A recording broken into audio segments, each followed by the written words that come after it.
السلام علیکم ورحمۃ اللہ وبرکاتہ۔ اللہم صلی علی سیدنا محمد وعلی آل سیدنا محمد وبارک وسلم۔ ناظرین کرام، امید ہے کہ آپ لوگ خیریت سے ہوں گے اور ہماری دعا ہے کہ اللہ تعالیٰ آپ کو خیر و عافیت اور خوش رکھیں۔ ناظرین کرام، آپ کو بتاتے چلیں کہ سیاست تو سیاست ہوتی ہے، لیکن سیاست کو غلاظت نہیں بنانی چاہیے۔ اس سے پہلے آپ لوگوں سے گزارش ہے کہ پلیز آپ یہ ویڈیو پوری دیکھیں اور غور سے سنیں کہ میں کیا باتیں کر رہا ہوں، اور اس کو ذرا اس پہ توجہ کریں۔ ناظرین کرام،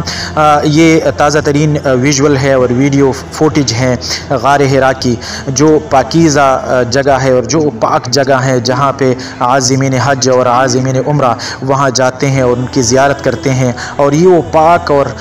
پاکیزہ جگہ ہے جہاں پہ حضور پاک صلی اللہ علیہ وسلم آیا کرتے تھے۔ لیکن سیاست کی غلاظت اور سیاست کی غلاظت کے نظر ہوا ہے، اور میری تو بالکل، میں نے یہ ویژول اور یہ ویڈیو فوٹیج جب دیکھی ہے تو میرا تو سر شرم سے جھک گیا ہے، اور میں تو بالکل اتنا شرمسار ہوں اور شرمندہ ہوں کہ اس طرح بھی ہم کر سکتے ہیں۔ بحیثیت مسلمان ہمیں وہاں جہاں پہ عبادات ہو رہی ہیں اور جو پاکیزہ جگہ ہوں، جہاں پہ دعائیں قبول ہوتی ہیں، جہاں پہ اللہ تعالیٰ کے حضور گڑ گڑا کر اپنے گناہوں کی معافیاں مانگی جاتی ہیں، اپنے مشکلات حل کروائے جاتے ہیں، اللہ تعالیٰ سے اپنا رشتہ جوڑا جاتا ہے اور اپنا تعلق جوڑا جاتا ہے، اور یہ ان برگزیدہ اور پاکیزہ لوگوں کی وہ مقامات ہیں جو تاریخی ایک تاریخی پس منظر رکھتی ہیں، اور ایک ایمانی قوت والا بندہ وہاں جا کر صرف گڑ گڑاتا ہے، صرف حضور پاک صلی اللہ علیہ وسلم پہ درود بھیجتا ہے،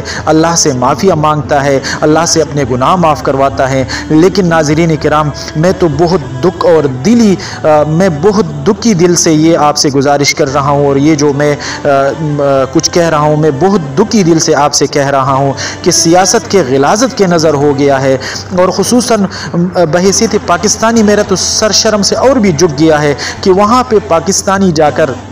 اور وہاں پہ ایک پاکستانی نے یہ گند کیا ہوا ہے اور پورے پاکستانی مسلمانوں کا سر شرم سے جھکا دیا ہے۔ اس پاکستانی نے وہاں پہ یہ سیاسی، آپ دیکھ سکتے ہیں کہ آپ غار حرا کی تاریخ دیکھیں کہ وہاں پہ اس طرح کی حرکت اس سے پہلے کبھی نہیں ہوگی، کسی قوم نے بھی اس طرح کی حرکت نہیں کی ہوگی جو پاکستانی قوم نے وہاں جا کے کیا ہے، اور ہمارے سر شرم سے جھکایا ہے۔ اللہ تعالیٰ اس بندے کو ہدایت دے، اللہ تعالیٰ ہم سب کو ہدایت دے، اللہ تعالیٰ ہم سب کو راہ راست پہ چلنے کی توفیق عطا فرمائے۔ یہ کیا حرکت کی ہے؟ آپ سیاست کریں، آپ اختلاف کریں، اپنے ملک میں کریں، اپنے علاقے میں کریں، اخلاق کے دائرے کے اندر کریں، لیکن یہ کیا ہوا کہ آپ جا کے غار حرا پہ لکھتے ہیں، اور پاکیزہ جگہ پر اور پاکیزہ مقام پہ آپ لکھتے ہیں پی ٹی آئی اور گو نواز گو۔ اللہ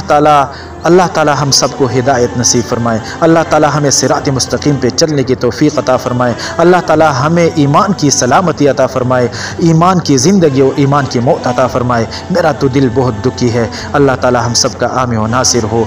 آمین۔ السلام علیکم ورحمۃ اللہ وبرکاتہ۔